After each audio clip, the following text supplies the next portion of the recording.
Let's talk about writing today. Greetings, my name is Nina, welcome back to my channel. So in this video I'm going to speak about popular writing advice. Beginner writers are often given. Okay, so I'm in the process of editing this video. I filmed this on April 8th, 2025. I left it unedited for 2 months, and a few points from this video did not entirely age well. The deal is that write what you know is not that bad of an advice. It's not that bad, however, it becomes a bad advice when it's the only thing you can write.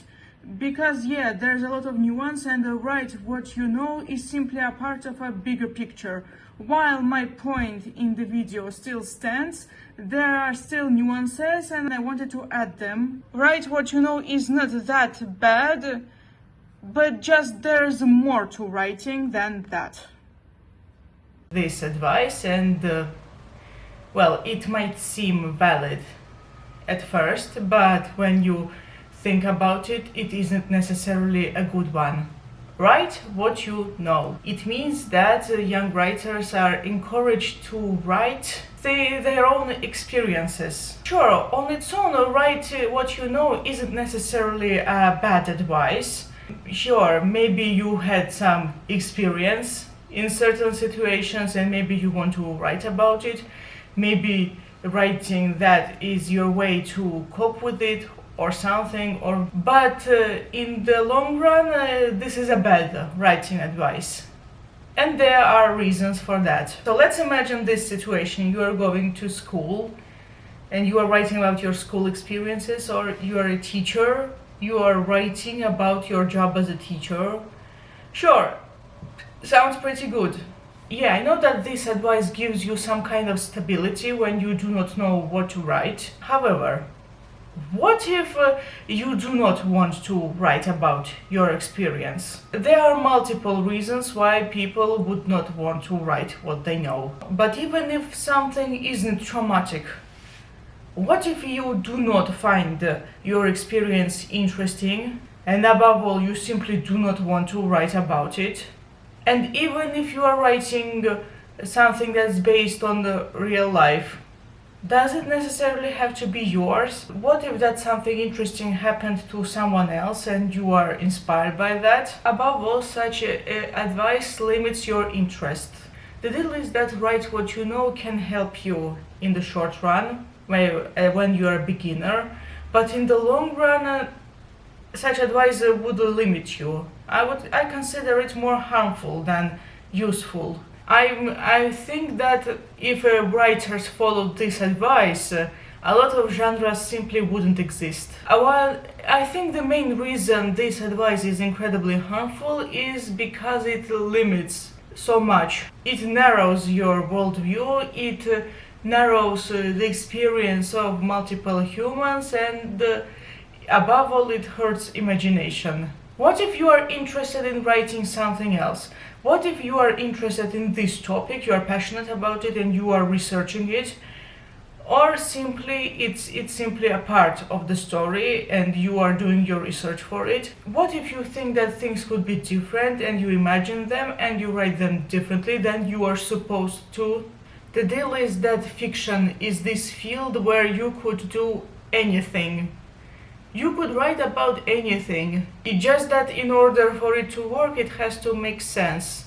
But it doesn't have to be something that you know. I get that when you write something you know, it kinda brings the readers closer to the author in some ways. Okay, I mentioned that write what you know can be a harmful advice because it limits your worldview. Yeah, your worldview isn't challenged when you write this.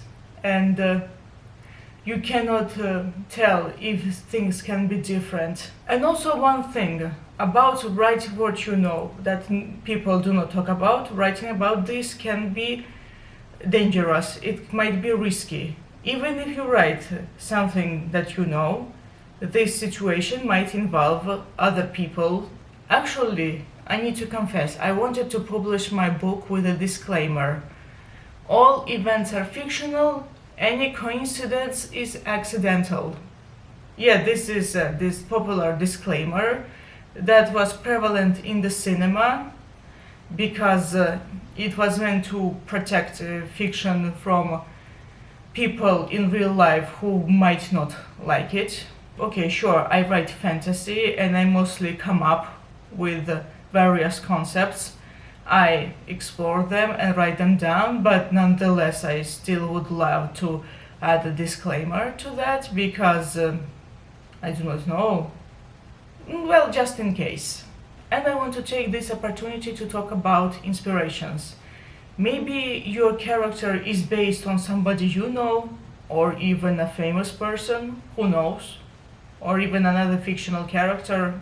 Okay, I do need to confess, when I come up with my characters, with some of them, there might be real people I think of when I come up with them, but the images are vague, and the more I write, the more distant my characters become from the image, and at the end of the day, they are their own person who has nothing to do with this original figure.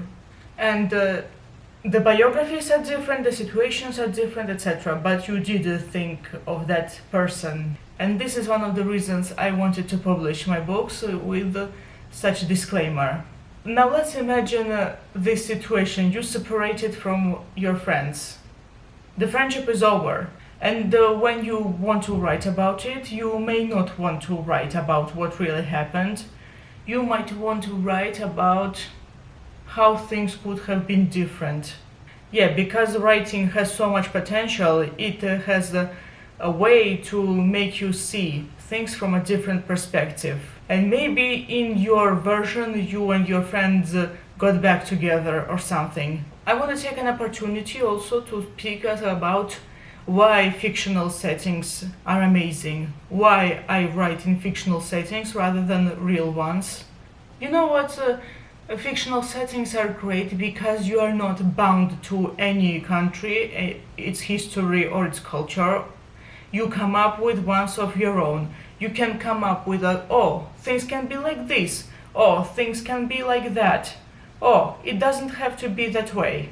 And also, making your world fictional helps you avoid certain problems. Maybe you come from country A, but you are interested in country B, and you take inspiration from country B, but you are afraid you might write something wrong. Maybe you didn't do enough research, or maybe this, or maybe that, and this is why fictional setting is better. You come up with your own setting, and you take elements from country B, but then you use it to create your own little universe, and while your little universe resembles country B, it's not country B, it isn't set there.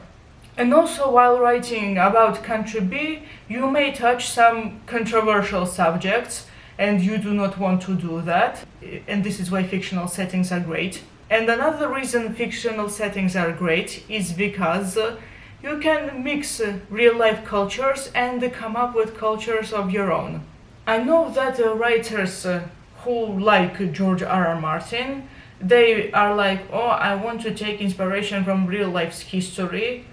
Okay, I understand that real-life history can be a solid base for you to write, because when you want to write something, the real-life history can help you, because you do not need to come up with anything new.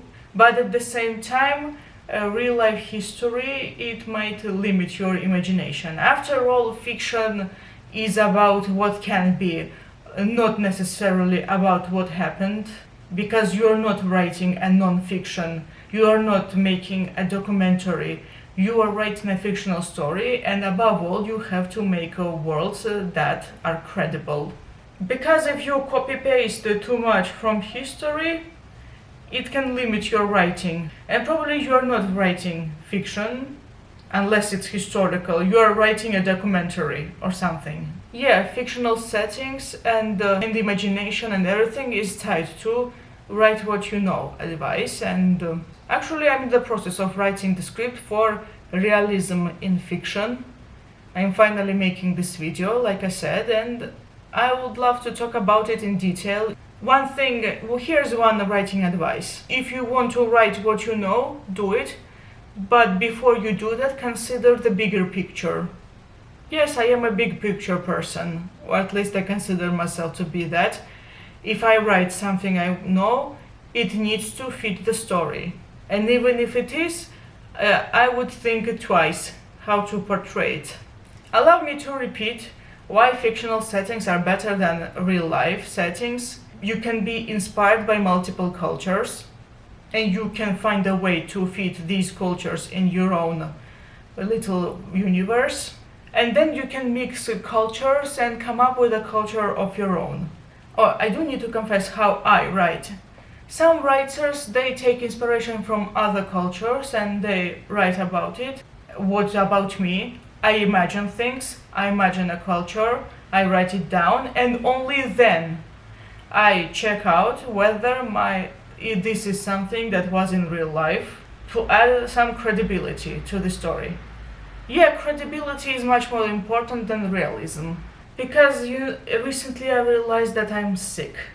I'm sick of those books where writers come up with their fictional universes, but instead of exploring things and coming up with their own ideas, they copy-paste from real-life history because George R.R. Martin did that. I'm sorry, but it's not that great anymore. Come up with your own ideas, or at least add nuances. Yeah, how swiftly I have gone from what you know to copy-paste of history. Anyway, that's all. Thank you so much for watching. I hope you enjoyed this video. And also I think that fiction should be one step ahead of society. Just because something happened in real life doesn't mean that this needs to happen in fiction too, or at least it should happen in a certain way. Come up with new concepts. This is what fiction is for. Yeah, some of the greatest stories start with what if questions. Anyway, that's all. Thank you so much for watching. I hope you enjoyed this video. I hope I gave you some valid writing advice. See you next time. Goodbye.